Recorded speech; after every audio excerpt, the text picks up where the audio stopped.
नमस्कार, आप देख रहे हैं हर खबर में हूं आपके साथ अमित शर्मा। वक्त है मसला का। मसला में आज हम एक बार फिर से बात करेंगे महंगाई की, उस महंगाई की जिसका लगता है ब्रेक फेल हो गया है। तभी तो बढ़ती कीमतों ने आम आदमी का तेल निकाल दिया है। हालात यह है कि रोज पेट्रोल डीजल के दाम बढ़ रहे हैं और कीमतें आसमान छू रही हैं। हालांकि 5 राज्यों के चुनाव के दौरान जरूर लोगों को राहत मिली, लेकिन जैसे ही चुनाव खत्म हुए कंपनियों ने अपने नुकसान की भरपाई के लिए तेल के दाम बढ़ाना शुरू कर दिया, जो बदस्तूर जारी है। हालांकि केंद्र सरकार का कहना है कि रूस और यूक्रेन के बीच छिड़े युद्ध की वजह से ये दाम बढ़ रहे हैं और दूसरे देशों की तुलना में ये बहुत कम है। आज इसी को लेकर चर्चा करेंगे, लेकिन पहले देखिए ये रिपोर्ट।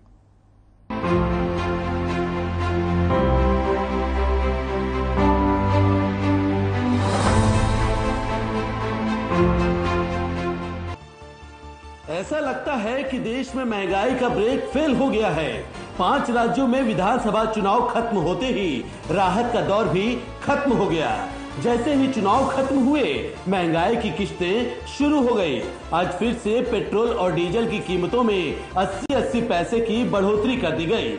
बढ़ती कीमतों ने आम आदमी का तेल निकाल दिया है। ऐसा नहीं है कि सिर्फ पेट्रोल डीजल के दाम बढ़ रहे हैं, हर चीज की कीमतें आसमान छू रही हैं। हालात ये हैं कि 16 दिनों में पेट्रोल डीजल 10 रुपए तक महंगा हो गया है। वहीं बीते कुछ दिनों में ये दाम बढ़ते चले गए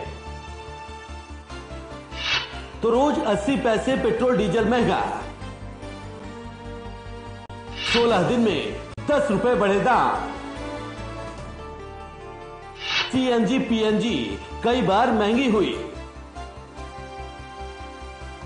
कमर्शियल सिलेंडर 250 रुपए महंगा। टोल टैक्स 10 से 15% बढ़ा।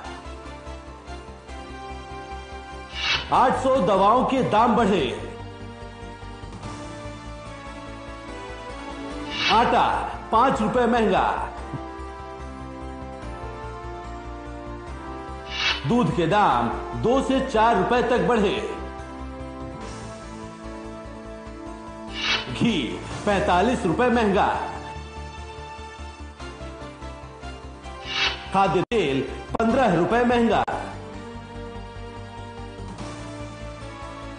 आप इस तेल के खेल को इस तरह से भी समझ सकते हैं। 100 रुपए में करीब 52 रुपए सरकार के पास जाता है। टैक्स घटेगा तभी दाम घटेंगे। हरियाणा में 100 रुपए के पेट्रोल में 45 रुपए 10 पैसा सरकार के खाते में जाता है। टैक्स बढ़ने से महंगा होता है तेल। पेट्रोल का बेस प्राइस 49 रुपए के करीब है। इस पर केंद्र सरकार 27 रुपए 90 पैसे एक्साइज ड्यूटी वसूल रही है। राज्य सरकारें भी अपने हिसाब से टैक्स और सेस वसूलती हैं। हरियाणा में पेट्रोल पर अभी 18.20% वैट लगता है। हरियाणा में डीजल पर 16% वैट लगता है। केंद्र ने 3 साल में पेट्रोल डीजल से 8 लाख करोड़ रुपए की कमाई की। मोदी सरकार ने पेट्रोल पर एक्साइज ड्यूटी 3 गुना बढ़ाई। मोदी सरकार ने डीजल पर 6 गुना बढ़ाई एक्साइज ड्यूटी। मोदी सरकार ने 13 बार बढ़ाई एक्साइज ड्यूटी। मोदी सरकार ने 4 बार घटाई एक्साइज ड्यूटी। पेट्रोल डीजल पर टैक्स के गणित को अगर आप समझना चाहें तो बेस प्राइस के अलावा भाड़ा, excise duty, dealer commission, VAT लगने के बाद पेट्रोल डीजल की कुल कीमतें बनती हैं। हालांकि चुनाव से पहले पेट्रोल डीजल की कीमत 100 रुपए प्रति लीटर के पार पहुंचने पर केंद्र सरकार ने एक्साइज ड्यूटी और हरियाणा सरकार ने वैट में कटौती की थी, जिससे लोगों को 12 रुपए तक प्रति लीटर राहत मिली थी। लेकिन इसका असर अब खत्म हो चुका है। हालांकि केंद्र सरकार महंगाई बढ़ने का प्रमुख कारण यूक्रेन रूस युद्ध को मानती है। जानकारों का मानना है कि चुनावों के समय दाम न बढ़ने से तेल कंपनियों को करीब 19,000 करोड़ रुपए का नुकसान झेलना पड़ा और इसलिए इसकी भरपाई के लिए अभी 24 दिन तक दाम और बढ़ सकते हैं। यानी अभी आने वाले दिनों में आपको राहत मिलेगी, इसकी उम्मीद कम है। ब्यूरो रिपोर्ट, हर खबर।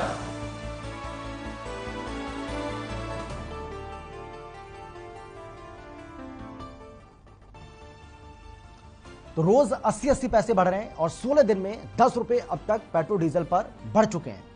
सीएनजी और पीएनजी के दाम में भी इजाफा हो चुका है। ये हम इससे पहले भी आपको बता चुके हैं कि सीएनजी और पीएनजी के दाम में इजाफा हो चुका है। कमर्शियल सिलेंडर की बात करें तो 250 रुपए तक ये कमर्शियल सिलेंडर जो है वो महंगा हो चुका है।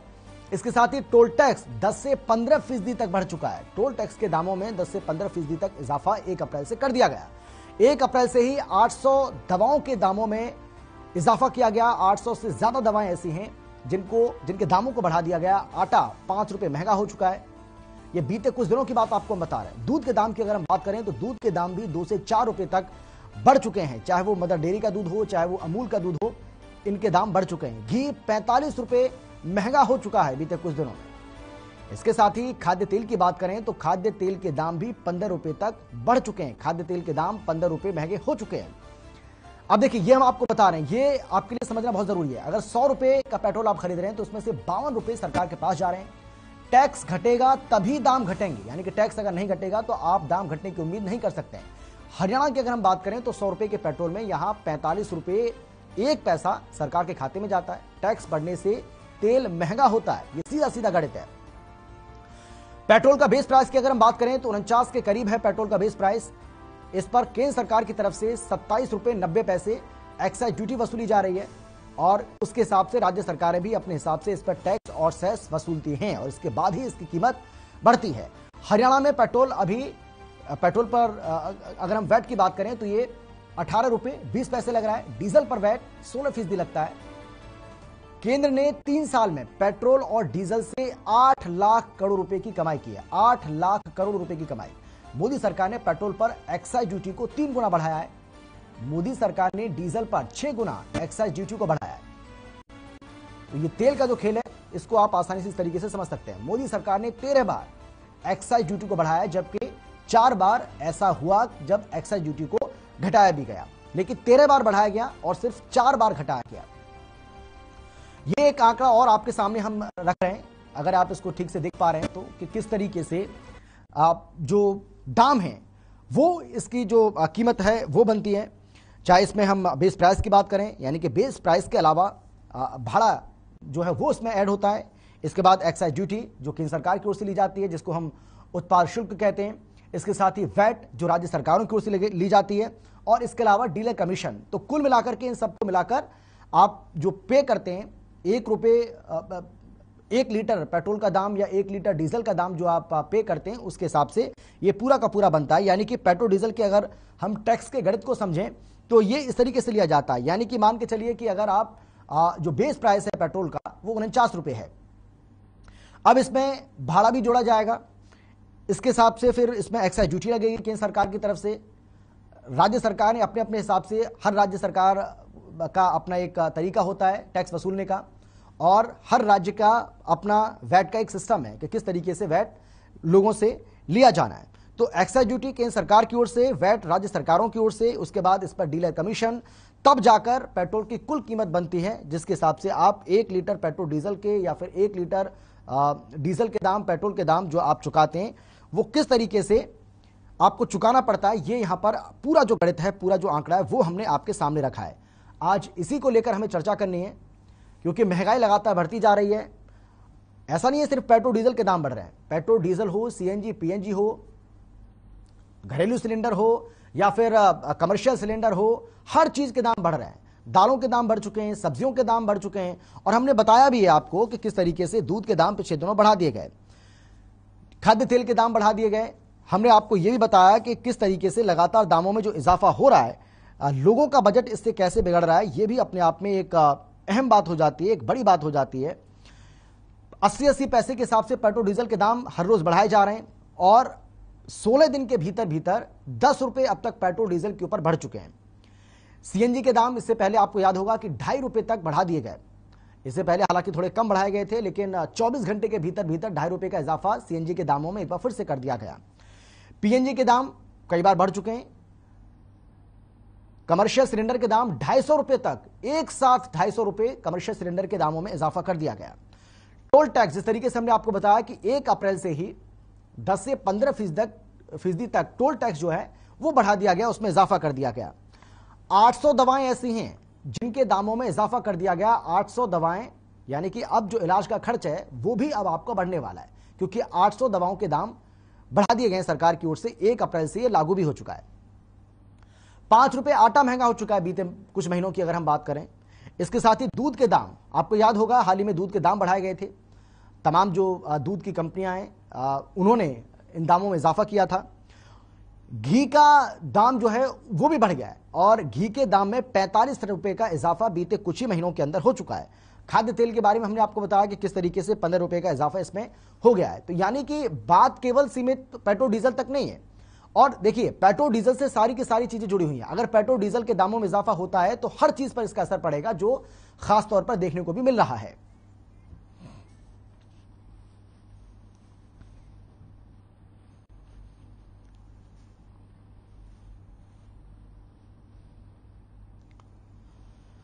तो महंगाई के मुद्दे को लेकर ही आज हम चर्चा करेंगे। एक गंभीर विषय, और किस तरीके से महंगाई लोगों के लिए परेशानी का सबब बनी हुई है, यह अपने आप में एक बहुत बड़ा सवाल है। और इसीलिए हम कह रहे हैं कि क्या वाकई में महंगाई का ब्रेक फेल हो गया। ब्रेक फेल इसलिए क्योंकि हर दिन हर रोज किसी ना किसी चीज के दाम बढ़ रहे हैं और 80-80 पैसे का इजाफा पेट्रोल डीजल के दामों में हर रोज किया जा रहा है। हालांकि अगर बीते हम 16 दिन की बात करें तो इन 16 दिनों में 2 दिन जरूर राहत मिली लोगों को। और अगर पेट्रोल डीजल के दाम बढ़ाए नहीं गए तो घटाए भी नहीं गए, लेकिन स्थिर रहे। यानी कि इन 2 दिनों के भीतर ना तो पेट्रोल के दामों में इजाफा किया गया और ना ही उसमें कमी की गई। और ऐसा ही डीजल के परिप्रेक्ष्य में भी देखने को मिला। डीजल के दाम में भी ना इजाफा हुआ 2 दिन और ना ही उसमें कटौती की गई है।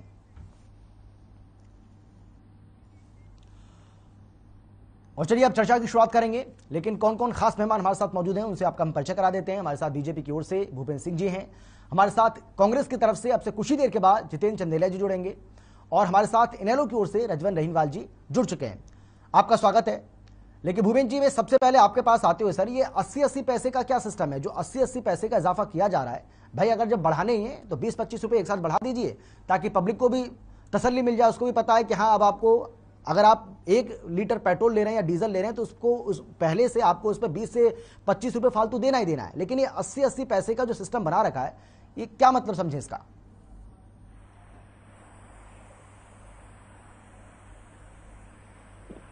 भूपेंद्र जी, आवाज आ रही है आपको? सुन पा रहे हैं क्या आप हमें?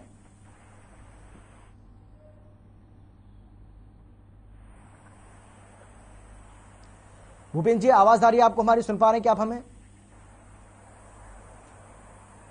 चलिए, लगता है आवाज हमारी नहीं पहुंच पा रही है।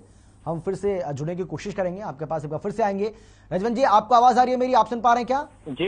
जी बिल्कुल बिल्कुल आ रही है जी। रजवन जी, महंगाई लगातार बढ़ रही है। महंगाई को लेकर इनेलो की ओर से तमाम तरह के सवाल भी खड़े किए जा रहे हैं, लेकिन सरकार की मजबूरी आपने सुन ली है। भाई अब तो पेट्रोलियम मंत्री की तरफ से साफ कर दिया गया है कि महंगाई क्यों बढ़ रही है, और वो तो बता भी रहे हैं कि भाई हमारे यहाँ पे तो सिर्फ 5% बढ़ी है, लेकिन अगर दूसरे देशों की बात करेंगे तो वहां तो 50 से लेकर के 58% तक दाम बढ़ चुके हैं। देखिए, बात ये नहीं है कि सरकार क्या जवाब दे रही है। असल में जो दिख रहा है जवाब वो है, सरकार तो केवल और केवल उन बातों पर पर्दा डालने का काम कर रही है। 137 दिन तक अगर पेट्रोल डीजल का दाम ना बढ़े और अब उसके बाद से लगातार पेट्रोल डीजल का दाम बढ़ रहा है और सरकार ये कह रही है, उसको इंटरनेशनल लेवल पे उसको दिखा रही है कि और देशों से तुलना कर रही है, तो ये उससे पहले और देशों में तो सस्ता था, आज हमारा उनसे ऊपर चला गया, भाव ऊपर चला गया। तो ये सरकार अपने आप को बचाने की कोशिश कर रही है। असल में जो सरकार जो चाह रही है, मार्केट के हवाले तो जरूर बता रही है पेट्रोल डीजल को, लेकिन ये मार्केट के हवाले ना करके सरकार के नियंत्रण में ही है। और सरकार जब चाहे पेट्रोल और डीजल का दाम बढ़वा सकती है। और पेट्रोल डीजल के साथ साथ टोल टैक्स का भी दाम बढ़ रहा है, और जहां पे पेट्रोल डीजल का दाम बढ़ रहा है तो वहां पे जो लोडिंग अनलोडिंग का खर्चा भी बढ़ता है, टोल टैक्स से भी लोडिंग अनलोडिंग का खर्चा बढ़ता है। और आयात निर्यात में जो समस्याएं होती हैं, जो महंगाई बढ़ेगा, अगर उन ट्रकों का किराया माल भाड़े में वृद्धि होती है तो महंगाई पूर्णतः बढ़ती है। और उसी को कम करने के ना सरकार कोशिश तो कर नहीं रही, और रोज न रोज इस प्रकार की बात कर रही है, कहीं 35 पैसे बढ़ा रही है, कहीं 80 पैसे बढ़ा रही है। अगर इनको बढ़ाना ही है दाम तो एक बार बढ़ा के अपना करे, कम से कम जनता को जो समस्या है उनके दिमाग में माइंड तो सेट हो जाएगा कि 5 रुपया बढ़ गया। लेकिन सरकार धीरे धीरे करके रोज के रोज उनको ना एक सुई से चुभोने का काम कर रही है और जनता घुट घुट कर जी रही है। लेकिन आज हालात ये है कि सरकार के सामने किसी की भी नहीं चल रही। लेकिन युद्ध छिड़ा हुआ है रूस और यूक्रेन के बीच में। और देखिए आप भी जानते हैं रिजवान जी, आप पढ़े लिखे आदमी हैं, आपको भी पता है कि 85% हम निर्भर करते हैं। हम युद्ध पिछले 85% हम दूसरे देशों पर निर्भर करते हैं, हम आयात करते हैं तेल को। ये आप भी जानते हैं और सरकार यही तो दलील दे रही है। मैं यही तो चीज आपसे पूछ रहा हूँ, क्या सरकार से भी यही पूछ रहा हूँ और आप लोगों से भी यही पूछ रहा हूँ, क्या युद्ध पिछले 15 दिनों से ही चालू हुआ है क्या? उससे पहले भी चालू हुआ था। और अगर दाम बढ़ रहे हैं तो इस चीज के लिए हम भी स्वीकार करते हैं। जब एक बार तो ऐसा हो गया था $20 प्रति बैरल से भी डाउन चला गया था, तो उसका फायदा जनता को क्यों नहीं दिया इन्होंने? अगर असल में ये जन हितैषी होते, जनता की सोचने वाले होते, तो जब $20 से भी कम दाम चला गया था उस समय जनता को फायदा देना चाहिए था। जनता बिल्कुल नहीं बोलती, क्यों? क्योंकि उसको फायदा मिल रहा था। और अब जब महंगाई बढ़ रही है तो उसको सहन भी करना पड़ेगा। लेकिन जब फायदा सरकार ने नहीं दिया तो अब महंगाई जब आ रही है तो सरकार खुद सोचे कि उसको कैसे कंट्रोल करेगी, उसको कैसे बैलेंस करेगी। उस समय तो इन्होंने दाम कम करने की बजाय इन्होंने अपना टैक्स और बढ़ा दिया, तो वो भी जनता की जेब से गया, जनता को तब भी कोई फायदा नहीं मिला। और अब जब इंटरनेशनल मार्केट में अगर क्रूड ऑयल के दाम बढ़ रहे हैं तो उसको भी जनता के ऊपर थोपा जा रहा है। मतलब हर दोनों पार्टों में पीछ जनता रही है। सरकार तो केवल एक चीज कह रही है कि अब महंगा हो गया, उस समय जब सस्ता था तो इन्होंने कौन सा फायदा दे दिया। ठीक है भूपेन जी, आवाज आ रही है आपको मेरी? सुन पा रहे हैं क्या आप? भूपेन जी आप तक मेरी आवाज पहुंच रही है क्या? हाँ आप पहुंच रही है। जी जी भूपेन जी, मैं आपसे यही जानना चाहूंगा और ये सवाल रजवन जी भी आपसे कर रहे हैं कि ये 80 पैसे का क्या सिस्टम बना रखा है आपने कि 80 पैसे डेली आप बढ़ा रहे हैं 80 पैसे के हिसाब से। अगर आपको बढ़ाना ही है तो 20-25 रुपए या जितना भी आप बढ़ाना चाहते हैं, जो भी आपको लगता है कि हाँ भाई इतना सही रहेगा, आप उस हिसाब से बढ़ा दीजिए। लोगों को भी तसल्ली हो जाएगी, लोगों को पता चल जाएगा कि हाँ इतने पैसे अब फालतू आपको देने ही है पेट्रोल डीजल अगर आप खरीद रहे हैं। तो ये 80 पैसे का जो सिस्टम है ये क्या है सर? देखिए लगभग 60 साल तक कांग्रेस पार्टी ने राज किया और उन्होंने जो पॉलिसी बनाई वो जनता के हिसाब से नहीं बनाई, उन्होंने अपने हितों के हिसाब से वो पॉलिसी बनाई। पहले सरकार का नियंत्रण तेल कंपनियों पर होता था 100%, लेकिन जब WTO के बाद वो 2010 से लेकर 2014 तक जब कांग्रेस की सरकार थी तो सारा का सारा सरकार का नियंत्रण खत्म हो गया। ये जो तेल 80 पैसे की बात कर रहे हो, 40 पैसे की बात कर रहे हो, ये सरकार तेल नहीं बढ़ा रही। सरकार का नियंत्रण तेल कंपनियों पर से 2010 से 14 के बीच में खत्म हो गया। ये अपने हिसाब से वो तेल की कीमत 80 पैसे बढ़ा रही है या 1 रुपया बढ़ा रही है, उसमें सरकार का नियंत्रण नहीं है। और ये बीच में जो दाम नहीं बढ़े, $110 तक जा पहुंचे थे कच्चे तेल के दाम, ये बीच में 4 महीने तक दाम नहीं बढ़े, वो किसके हाथ में थे?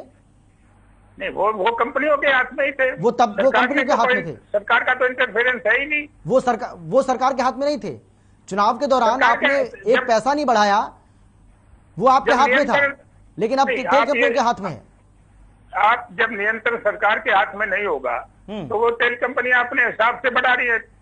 और आप ये भी देखिए, नहीं मैं वही तो पूछ रहा हूं आपसे, मैं भूपेन जी यही तो आपसे पूछ रहा हूं कि चुनाव के दौरान 4 महीने तक तेल के दाम आपने क्यों नहीं बढ़ाए, वो भी ऐसे समय में जब कच्चे तेल के दाम आसमान छू रहे थे, लगातार अंतर्राष्ट्रीय बाजार में बढ़ रही थी कीमत, लेकिन आपने एक पैसा नहीं बढ़ाया क्योंकि चुनाव थे उस दौरान, आपको नुकसान हो सकता था, वोट लेना था लोगों का। लेकिन जैसे चुनाव खत्म हुए दाम लगातार बढ़ते जा रहे हैं। अब आप कह रहे हैं कि हमारे हाथ में नहीं है, ये तो पेट्रोलियम कंपनियां अपने हिसाब से दाम तय करती हैं, सरकार का इसमें कोई रोल नहीं है। लेकिन चुनाव के दौरान सरकार का रोल कहां से आ गया? ये तो कांग्रेस ने नियंत्रण ही खो दिया था सरकार का। कांग्रेस के टाइम में सिर्फ पेट्रोल का कहा था सर, कांग्रेस ने पेट्रोल को डीरेगुलेट किया था, उसके बाद डीजल को आपने किया है 2014 में सरकार बनने के बाद। मैं ये कह रहा हूँ जब ये युद्ध शुरू हुआ उससे पहले तो 97 रुपए डॉलर था और आज 160 रुपए डॉलर है। जब कच्चे तेल की कीमत बढ़ेगी तो ये तो बढ़ेगा ही। और जहां तक हम अपने सरकार की बात कर रहे हैं, हमारी सरकार ने इतना विकास किया है, इतने हाईवे बनाए हैं, इतने एक्सप्रेसवे बनाए हैं, वैसे ही हमने लोगों को फायदा दिया है। जहाँ 10 लीटर तेल लगता था, 10 लीटर पेट्रोल लगता था, आज वहाँ 7 लग रहा है। जहाँ 10 घंटे लगते थे, आज 7 लगते हैं। विकास, हमारी सरकार का एजेंडा सिर्फ विकास है और जनता को ज्यादा से ज्यादा सहूलियत देने का काम हम कर रहे हैं। आप पीछे जो कोरोना टाइम का भी टाइम देख लीजिएगा, हमारी सरकार ने हर आदमी के तक पहुंचने का काम किया, हर आदमी को फ्री में वैक्सीनेशन का काम किया और सबको खाना देने का काम किया। हमने हर गरीब के हर आखिरी आदमी तक पहुंचने की हमारी सरकार कोशिश कर रही है और हमारी सरकार ने किया है और हमारा नेतृत्व इतना मजबूत है, आप हमारे नेतृत्व की तरफ या सरकार की तरफ उंगली नहीं उठा सकते। ये दुनिया में पहली बार हुआ है कि 2 बड़े देशों का युद्ध हो रहा था और मोदी जी के नेतृत्व में इतना हम सुदृढ़ हैं कि सारा 2 दिन का युद्ध विराम हुआ और हमारे सारे आदमियों को निकालने के लिए उन्होंने रास्ता दिया। आप उसकी बात नहीं करते, आप विकास की बात ये लोग नहीं कर रहे जो हमारे पे उंगली उठा रहे हैं। ये अपने शासन के समय की बात नहीं कर रहे जब क्या होता था। आज कोई ऐसी चीज नहीं है। भूपेन जी, मैं लौट रहा हूँ आपके पास, भूपेन जी मैं लौट रहा हूँ आपके पास। जितेंद्र चंदेलिया जी हमारे साथ जुड़ रहे हैं, फोन लाइन पर हमारे साथ मौजूद हैं कांग्रेस की ओर से। आ रहा हूं मैं सर, मैं आ रहा हूं आपके पास। जितेंद्र जी सत्ता से बाहर आपको 8 साल बेशक हो गए, लेकिन आज भी आपको बीजेपी कोस रही है, आपकी नीतियों की वजह से महंगाई बढ़ रही है, ये कहना है भूपेन जी का। जितेंद्र जी आवाज आ रही है आपको मेरी, सुन पा रहे हैं क्या आप? जितेंद्र चंदेलिया जी आवाज आ रही है आपको मेरी? चलिए, लगता है उन तक हमारी आवाज नहीं पहुंच पा रही है, फिर से हम कोशिश करते हैं जुड़ने की। रजवन जी कुछ कह रहे थे आप, रजवन जी बोलिए। मैं यही बात कह रहा था कि बीजेपी के प्रवक्ता जी जो बात कह रहे थे कि मोदी जी ने यूक्रेन के उनका 2 दिन के लिए युद्ध रुकवा दिया।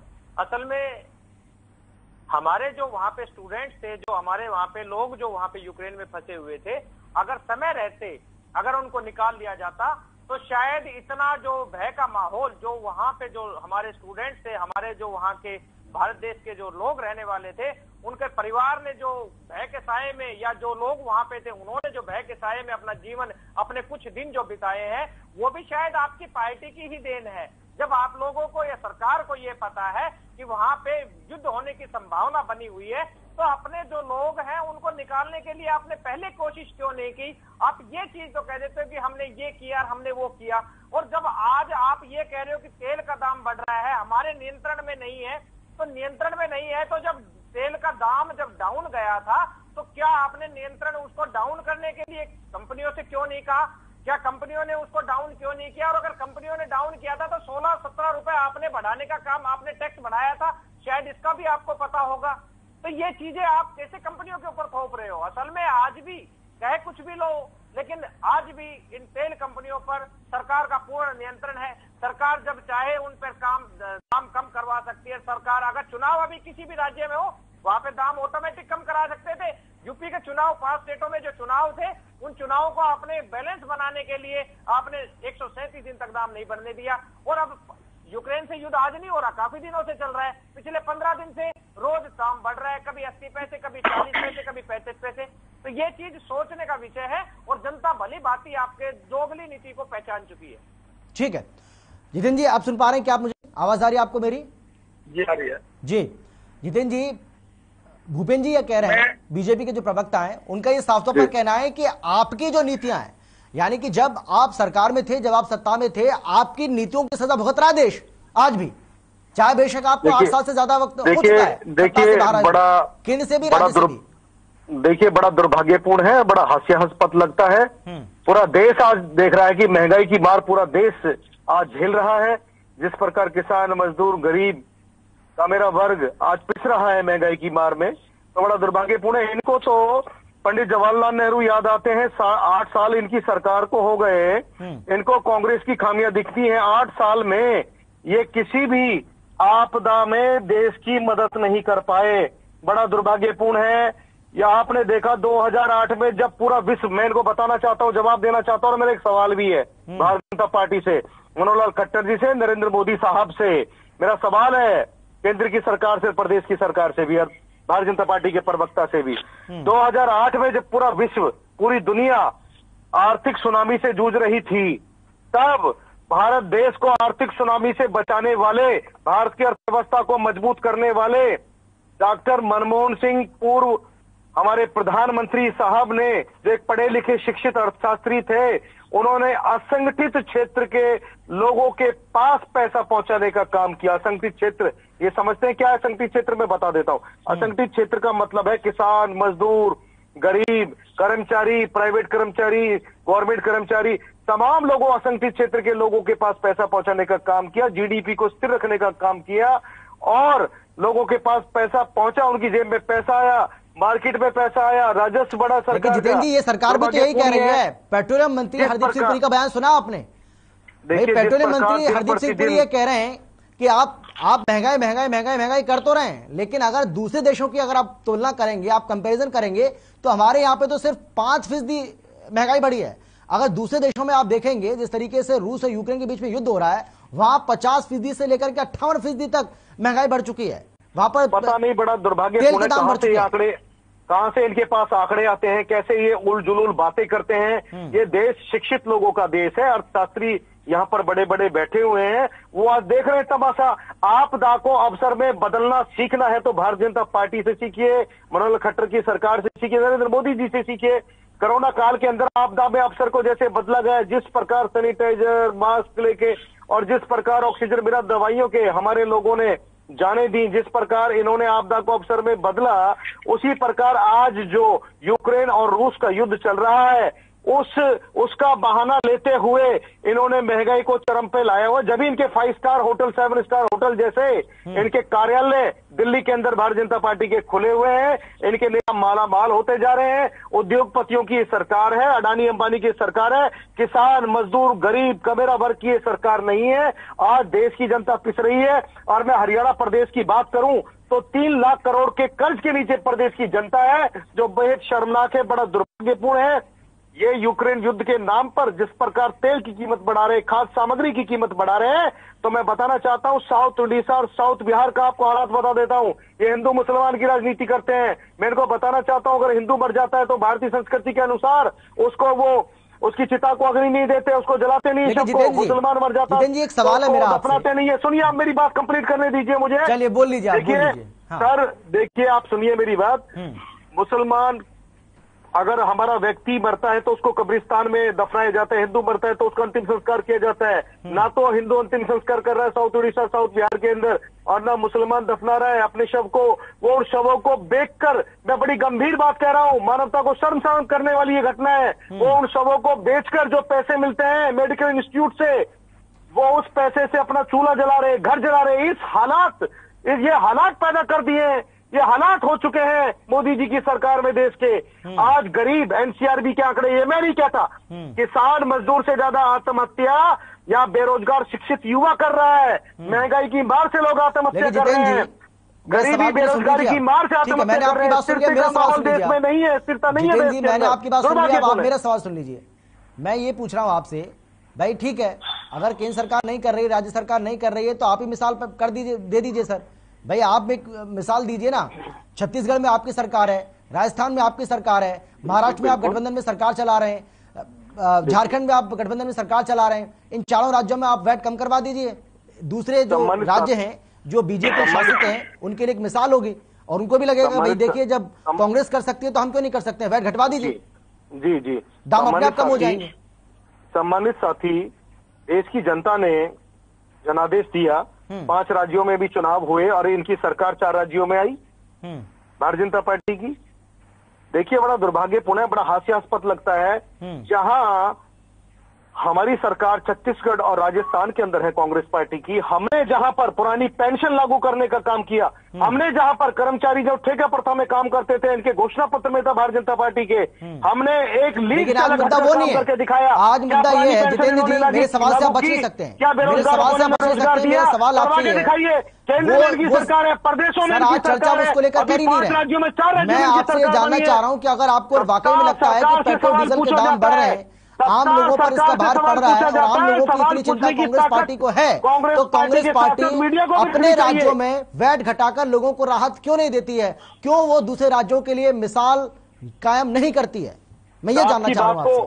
आपकी बात को मैं कांग्रेस के शीर्ष नेतृत्व तक जरूर पहुंचाऊंगा, लेकिन कांग्रेस ने जहां किसानों के लाखों करोड़ के कर्ज माफ किए, जहां कांग्रेस ने पुरानी पेंशन योजना लागू की, जहां कांग्रेस ने पंजाब जैसे सूबे के अंदर ठेका प्रथा के लोगों को नियमित किया, ये करके दिखाएं। इनकी नीति नियत नहीं है। ये अडानी अंबानी की सरकार है, उद्योगपति की सरकार है, किसान मजदूर गरीब का मेरा वर्ग की सरकार नहीं है। और जिस प्रकार महंगाई बढ़ रही है, जो कहते हैं मिर्च से रोटी खाता है, चटनी से रोटी खाता है मजदूर गरीब व्यक्ति, वो मिर्च भी 250 रुपए किलो कर दिए इन्होंने, तेल की तरह, सरसों के तेल की तरह। नमक और मिर्च से भी रोटी नहीं खा सकता। गरीबी और बेरोजगारी से आज, महंगाई से आज आम आदमी का जीना दुभर है, वो आत्महत्या कर रहा है। एनसीआरबी के आंकड़े हैं बड़े। ठीक है, लेकिन भूपेन जी ये तो सच है, भूपेन जी ये बात आप माने या ना माने, ये बात सच है। लेकिन लोगों की जो आमदनी है भाई, लोगों की आमदनी बहुत ज्यादा बढ़ तो रही नहीं है, वो घटी रही है, लेकिन महंगाई लगातार बढ़ती जा रही है।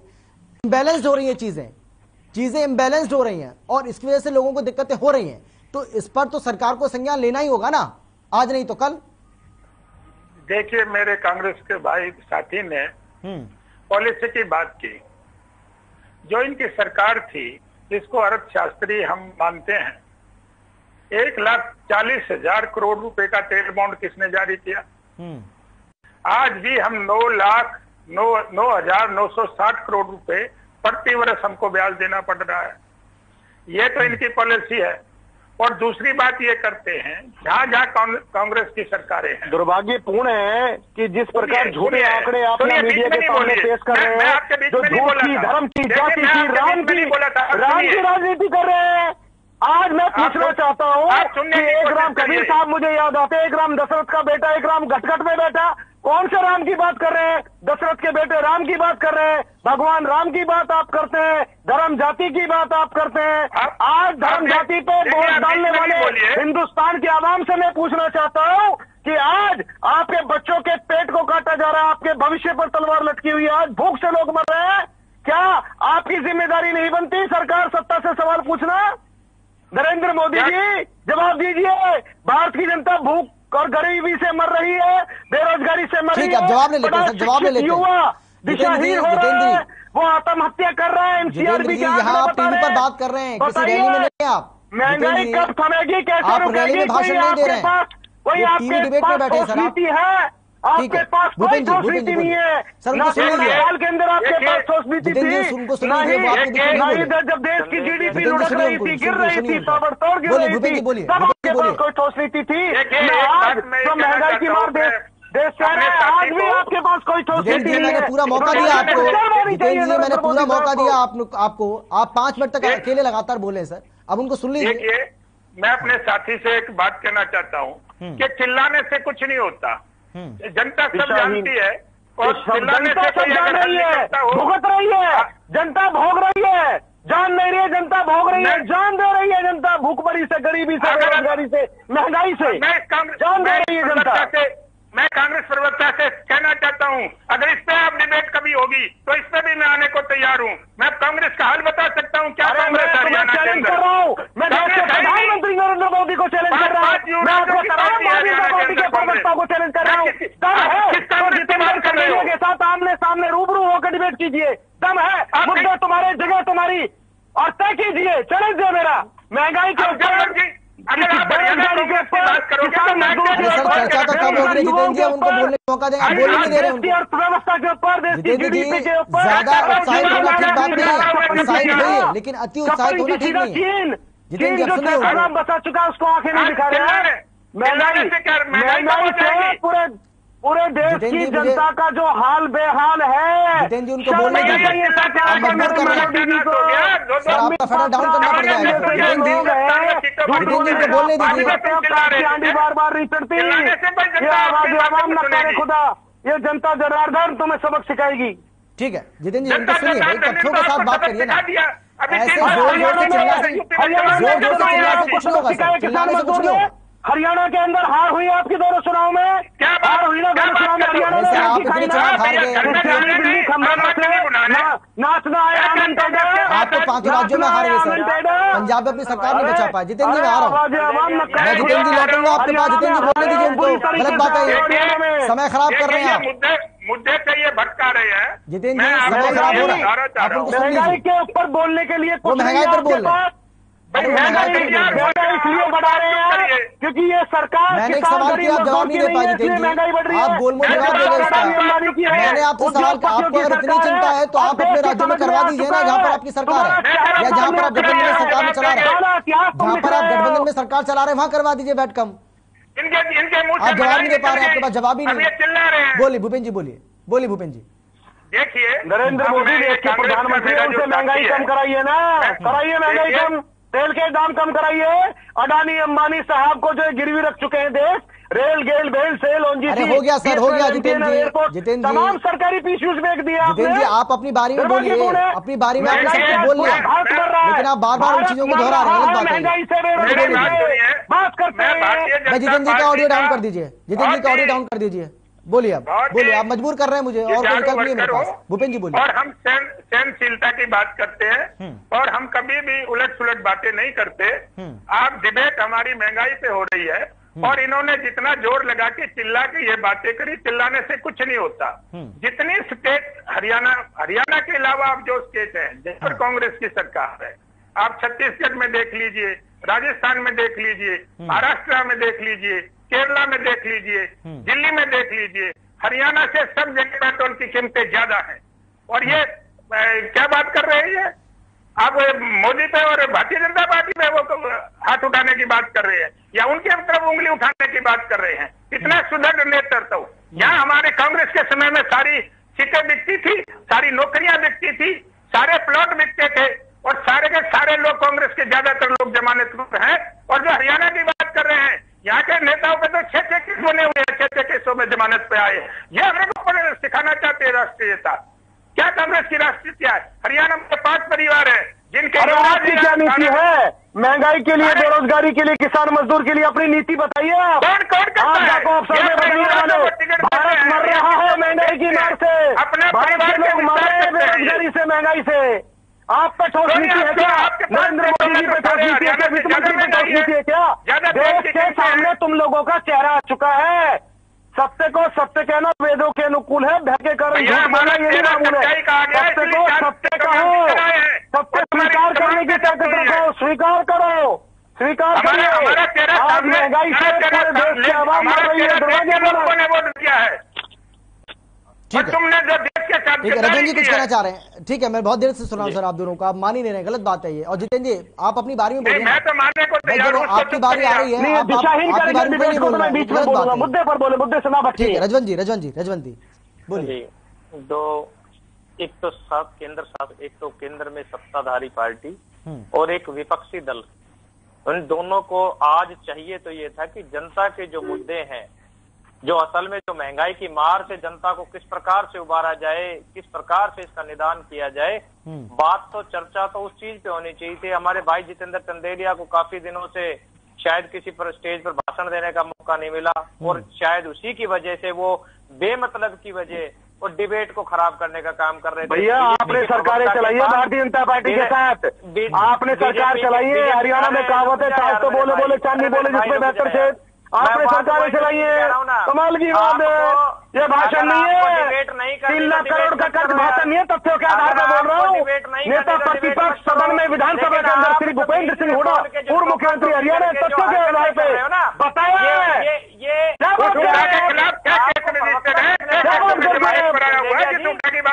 प्रवक्ता किसने बना दिया, मेरी समझ से बाहर है। अगर आप एक आपसे प्रमाण पत्र लेने की जरूरत है, आपको किसने प्रवक्ता बना दिया? महिमा मंडन कर रहे भारतीय जनता पार्टी का, बीजेपी के प्रवक्ता है। जितेंद्र जी बहुत हो गया, गलत बात है ये। आप सबके बीच में बोल रहे हैं, आपके बीच में कोई नहीं बोला। जितेंद्र जी आप सबके बीच में बोल, जितेंद्र जी आपको मेरी आवाज नहीं आ रही है? जानबूझकर राजनीति ना करे, मुद्दे पर बोले। महिमा मंडन सर वो मेरा काम है, वो आप मेरे पर छोड़िए ना। अगर कोई मुद्दे पर बोल रहा है, नहीं बोल रहा है, वो मैं देखूंगा सर, मैं इसीलिए तो बैठा हूँ यहाँ पर। वो आपका काम नहीं है सर। अगर कोई मुद्दे पर नहीं बोल रहा है तो उसको मुद्दे पर लाने की जिम्मेदारी मेरी है, आपकी नहीं। ठीक है, रजवन जी बोले। जितेंद्र जी आप 1 मिनट चुप हो जाइए, उनको सुन लीजिए। आपके बीच में कोई नहीं बोला, लेकिन आप सबके बीच में बोल रहे हैं, गलत बात है ये। रजवन जी बोलिए। असल में इनकी आदत इनकी यही है, इनकी आदत यही है, अगर जब इनका मौका आएगा तब तो ये बोल लेंगे नहीं। चलिए बोलिए। भाषण देना था, भाषण दे दिया। असल में जो बात थी, जो इतना गंभीर मुद्दा था, आज ये चीज देख रही थी कि टोल टैक्स जो बढ़ रहा है, जो गैस की कीमतें बढ़ रही है, खाद्य तेल की जो कीमतें बढ़ रही है, महंगाई जो आज कंट्रोल में नहीं हो पा रही, उस पर सोचने की तो बात ये थी कि सरकार को उस पर नियंत्रण करना था, आम जनता को उसको राहत देने का काम करना था। लेकिन आज मुख्य विपक्षी दल और सिर्फ अपनी झूठी ढकोसलेबाजी, झूठी वाहवाही लूटने के लिए जनता के हितों की बात ना उठा, रजवंत जी, जनता के हितों को कांग्रेस ने सदन में उठाया है। कांग्रेस ने असल में बड़े सदन में, दोनों जो बड़ी पंचायत राज्यसभा लोकसभा दोनों सदन में उठाया है, हरियाणा की विधानसभा में उठाया है, पूरे देश में देखा, पूरे प्रदेश में देखा। हरियाणा की बात करें तो आपके 31 विधायक हैं और हमारा एक विधायक है। हमारा एक विधायक 89 पर भारी पड़ता है और आपके 31 विधायक बैठे बैठे देखते हैं। आप बात करते हैं हरियाणा की। चौधरी अभय सिंह चौटाला का मैं सम्मान करता हूँ, मैं व्यक्तिगत उनका सम्मान करता हूँ, अभय सिंह चौटाला जी का। मैं कोई टिप्पणी नहीं करना चाहूंगा उनके ऊपर, वो मेरे बड़े भाई हैं, राजनीति अपनी जगह है, संबंध अपनी जगह होते हैं। अभय सिंह चौटाला सम्मानित है, लेकिन सरकार आपने चलाई है भारतीय जनता पार्टी के साथ, इसको भी स्वीकार कीजिए। को संगठित करने का काम करे। हरियाणा में किस प्रकार से जनता के जो कांग्रेस पार्टी संगठित है, कांग्रेस पार्टी संगठित है और संगठन से कांग्रेस पार्टी देश की एक ऐसी पार्टी है जो नरेंद्र मोदी जी देखिए आपकी सारी बातें सरकार के खिलाफ किसान, मजदूर, गरीब का मेरा वर्ग, बेरोजगार, शिक्षित युवाओं की हर क्षेत्र की आवाज उठा रही है। डिबेट कांग्रेस के ऊपर नहीं हो रही है महत्व को कम करने का रजवन जी, ये डिबेट इनेलो और कांग्रेस के ऊपर नहीं हो रही है। जितेंद्र जी, आप भी इस बात को समझिए, ये डिबेट जिस पर हो रही है उस मुद्दे पर आइए, समय खराब मत करिए, समय ज्यादा नहीं बचा है सर। ये बात वही तो कह रहा है। असल में इस डिबेट का जो महत्व था, आपने इस महत्व को खत्म कर दिया। हमें चर्चा जो करनी थी वो चर्चा सरकार से सवाल पूछना था, सरकार को। ठीक है रजन जी, मैं आ रहा हूँ, रजन जी मैं लौटूंगा आपके पास। भूपेन जी मैं ये कह रहा हूँ, आपने इतनी सारी बातें कही, आपने कांग्रेस की कमियों को गिनाया, अच्छी बात है, लेकिन सत्ता में तो अब आप हैं, कांग्रेस नहीं है। 8 साल से ज्यादा वक्त तो आपको हो चुका है, चाहे वो केंद्र की बात कर लें, चाहे वो राज्य की बात कर लें। तो कांग्रेस ने जो किया उसका खामियाजा वो भुगत रही है। कांग्रेस पार्टी ने भ्रष्टाचार फैलाया, जिसका आपने आरोप लगाया। आपने कहा कांग्रेस पार्टी की देन है महंगाई का बढ़ना। भाई तो सजा तो भुगत रहे हैं ना वो लोग, तो जनता ने अपना फैसला सुना दिया, वो सजा भुगत रहे हैं उसकी। लेकिन अब आपके ऊपर एक बड़ी जिम्मेदारी है, महंगाई को किस तरीके से काबू में लाया जाए, ये अब आपकी जिम्मेदारी है। लेकिन कैसे इसको काबू में लाएंगे, ये एक बड़ा सवाल है। देखिए, ये जो महंगाई है ये कोई एक दिन में नहीं बढ़ रही है। ये तो जो सर्कमस्टांसेस कांग्रेस पार्टी ने पैदा किए, ये उसकी वजह से सारा खामियाजा देश भुगत रहा है। और जो ये हरियाणा की बात कर रहे हैं, हरियाणा में जहां जहां कांग्रेस की सरकार है, पेट्रोल और डीजल के रेट सारी सरकारों से कम है। और दूसरी बात, यहाँ जो भ्रष्टाचार की इसने बात की, ये पहला हमारे मुख्यमंत्री मनोहर लाल जी हैं, जो बहुत ही लोकप्रिय और ईमानदार मुख्यमंत्री है, जिन्होंने खर्ची और पर्ची के रिवाज, शराब और रजिस्ट्री घोटाला आपके मुख्यमंत्री मनोहर लाल खट्टर जी जो लोकप्रिय है, जिनका महिमा मंडन आप कर रहे हैं, उनके राज्य में शराब रजिस्ट्री घोटाला हो रहा है। आज कांग्रेस पार्टी ने हाई कोर्ट की मॉनिटरिंग में जांच कराने के लिए कहा। आज भी मैं कहता हूं, चैलेंज है मेरा, सवाल भी है आपसे, आप जवाब दीजिए। हाई कोर्ट की मॉनिटरिंग में जांच कराएगी क्या Bharatiya Janata party double engine की हरियाणा की सरकार? करा के दिखाइए आप शराब रजिस्ट्री घोटाले। सवाल कर दिया, जवाब ले लीजिए। जितेंद्र जी आप सवाल कर दिया, आपने जवाब देने, अब धैर्य से सुनिए, आप जवाब बोलिए। बिल्कुल धैर्य से जवाब दीजिए। हाँ, हमारे मनोहर लाल जी जो हमारे बहुत ही लोकप्रिय और ईमानदार मुख्यमंत्री हैं, उन्होंने भ्रष्टाचार के खिलाफ ईमानदार मुख्यमंत्री आपके, शराब रजिस्ट्री घोटाला आपके समय में हो रहा है, खाद घोटाला आपके समय में हो रहा है, आपके मुख्यमंत्री के समय में हरियाणा के अंदर जितेंद्र जी अव्वल नंबर सर घोटालों को लेकर आज नहीं कर रहे हैं चर्चा। जितेंद्र जी आप बिगाड़ रहे हैं डिबेट को। जितेंद्र जी आप गलत बात है ये। जितेंद्र जी कांग्रेस पार्टी पे आज तक आप किसी भी कोई भी आरोप सिद्ध नहीं कर पाए कांग्रेस पार्टी पर। जितेंद्र जी आप हाई कोर्ट की मॉनिटरिंग में जांच कराएंगे शराब रजिस्ट्री घोटाले की? बताइए, आए दिन लूट, बलात्कार, डकैतियां, मर्डर हो रहे हैं, डर भ्रष्टाचार का माहौल है, ऊपर से महंगाई की मार, ऊपर से महंगाई की मार प्रदेश और देश की जनता झेल रही है।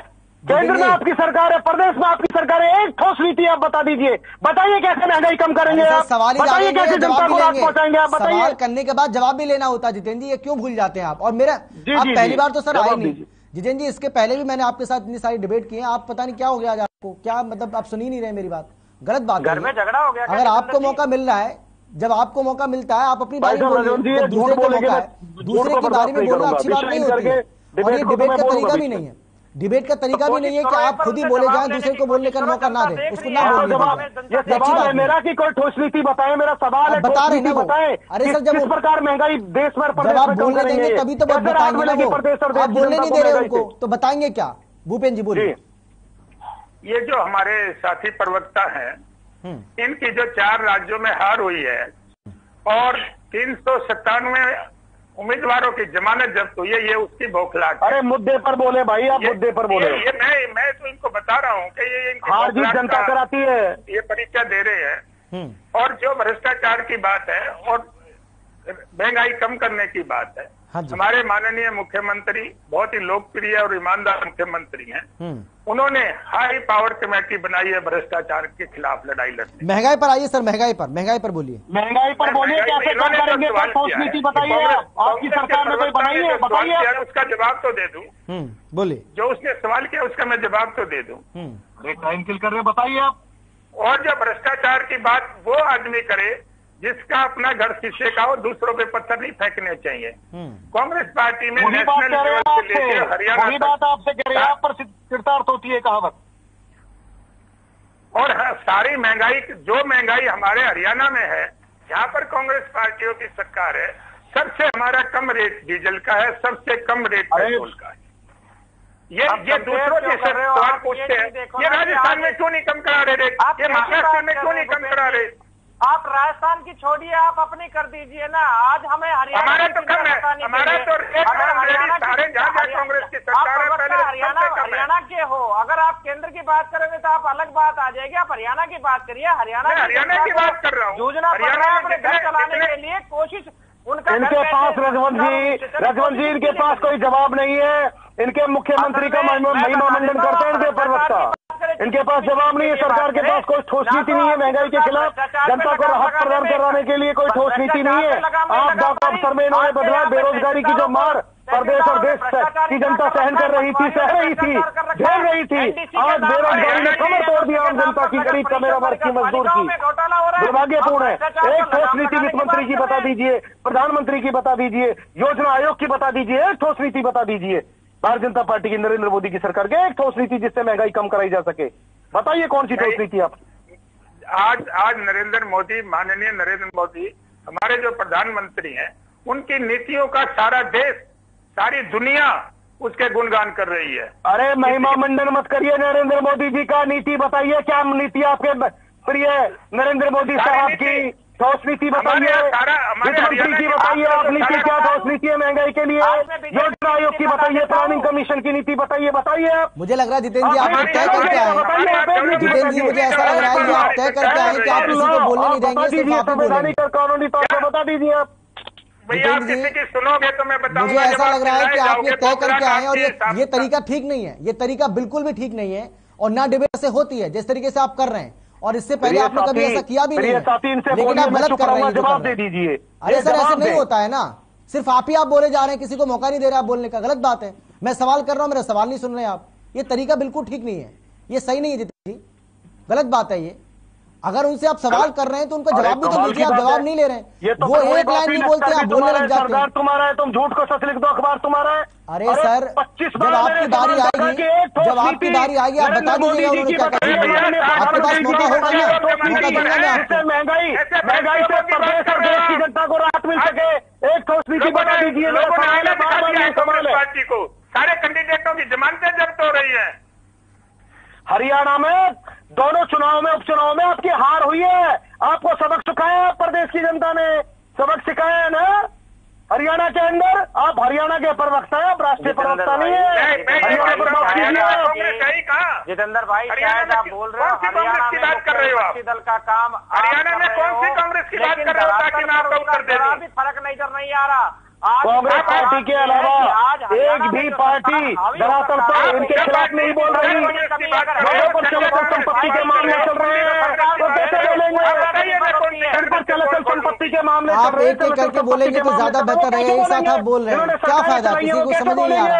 जब मैं नहीं समझ पा रहा तो दर्शक क्या समझ पा रहे होंगे कि आप क्या बोल रहे हैं, आपस में लड़ रहे हैं सर। अरे ढंग से कम डिबेट का जो तरीका है तरीके से करिए ना। मुझे तो ऐसा लग रहा है आपके लोगों में कोई ऐसा नहीं जो पहली बार आया या पहली बार डिबेट कर रहा है। महंगाई कम करने के लिए, देश और प्रदेश की जनता को महंगाई से राहत दिलाने के लिए बताइए क्या नीति है आपकी? भैया मैं हरियाणा भारतीय जनता पार्टी का प्रवक्ता हूँ, आप हरियाणा की कोई बात करिए। आप हरियाणा की बता दीजिए। आप हरियाणा के प्रवक्ता मनोज लाल खट्टर, दुष्यंत चौटाला जी, डबल इंजन की सरकार। चलिए मेरे पास समय की कमी है। भूपेंद्र जी आपका, जितेंद्र जी आपका, महंगाई के लिए क्या नीति बता दीजिए। चलेंगे मेरा एक नीति बता दीजिए। बड़ा सवाल यही है कि लोगों को महंगाई से राहत कैसे मिलेगी। हालांकि जो जानकार हैं वो ये कह रहे हैं कि आने वाले समय में महंगाई और ज्यादा बढ़ेगी। अभी हाल फिलहाल में अगर राहत की उम्मीद आप कर रहे हैं तो ये बेईमानी होगी, आपको राहत अभी नहीं मिलने वाली है। क्योंकि कहा यह जा रहा है कि चुनाव के दौरान जो राहत लोगों को मिली थी, क्योंकि पेट्रोल डीजल के दामों में या किसी भी चीज के दाम नहीं बढ़े थे, उससे 19,000 करोड़ रुपए का नुकसान हुआ है तेल कंपनियों को। और तेल कंपनियां अपने इस नुकसान की भरपाई करने के लिए आने वाले दिनों में भी इसी तरीके से पेट्रोल डीजल के दामों में इजाफा कर सकती हैं। सीएनजी पीएनजी के दाम भी बढ़ सकते हैं, यानी कि आने वाले समय में भी आपको महंगाई के लिए तैयार रहना पड़ेगा। फिलहाल इतना एक छोटे से ब्रेक के बाद फौरन लौट रहे हैं, आप देखते रहिए हर खबर।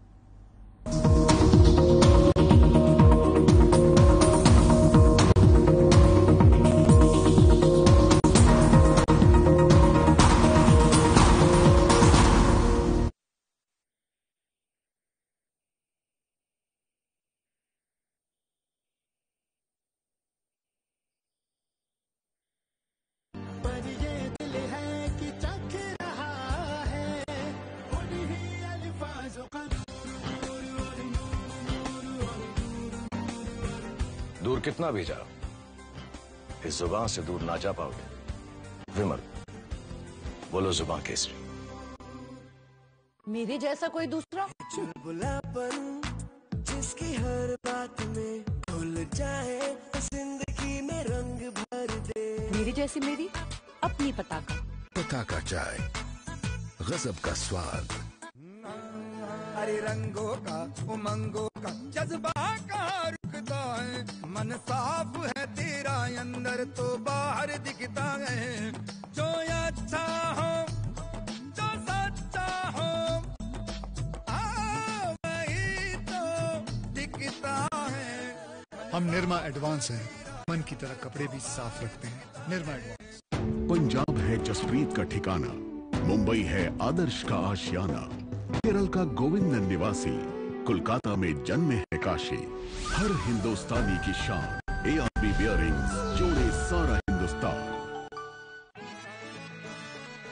अरे रंगों का उमंगों का, अरे रंगों का उमंगों का जज्बा कहाँ रुकता है, मन साफ है तेरा अंदर तो बाहर दिखता है। हर रिश्ते का एहसास रखते हैं, हर घर में अपनी पहचान खास रखते हैं। हम निरमा एडवांस हैं, मन की तरह कपड़े भी साफ रखते हैं। निरमा एडवांस। नवरात्रों में कैसे करें माँ की आराधना, कैसे रखें माँ के लिए उपवास, माँ के 9 रूपों की संपूर्ण गाथा देखिए हर रोज सुबह 8:30 बजे। जय माता दी।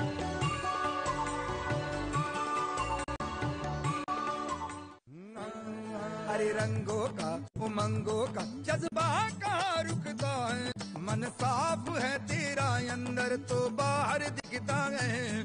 जो अच्छा हो, जो सच्चा हो, वही तो दिखता है। हम निरमा एडवांस हैं, मन की तरह कपड़े भी साफ रखते हैं। निरमा एडवांस। पंजाब है जसप्रीत का ठिकाना, मुंबई है आदर्श का आशियाना, केरल का गोविंद निवासी, कोलकाता में जन्म है काशी।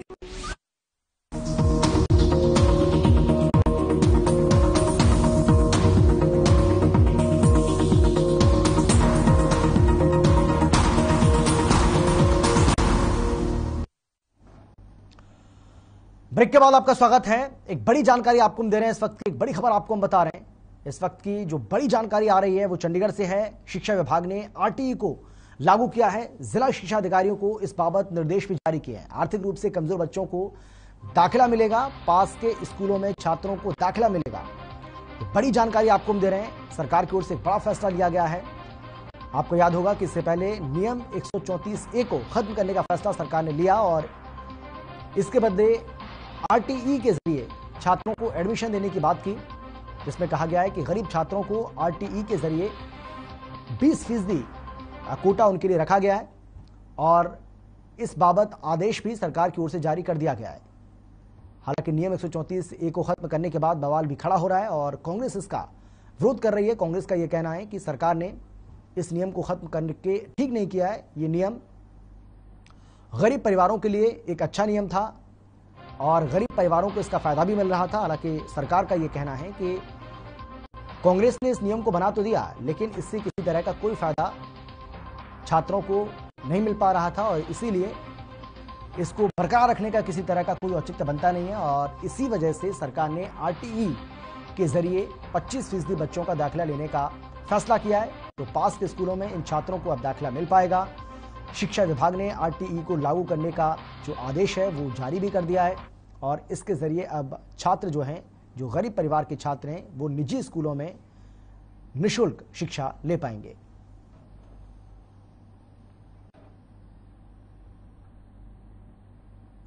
और फिलहाल इतने छोटे से ब्रेक के बाद फौरन लौट रहे हैं। आप देखते रहिए हर खबर।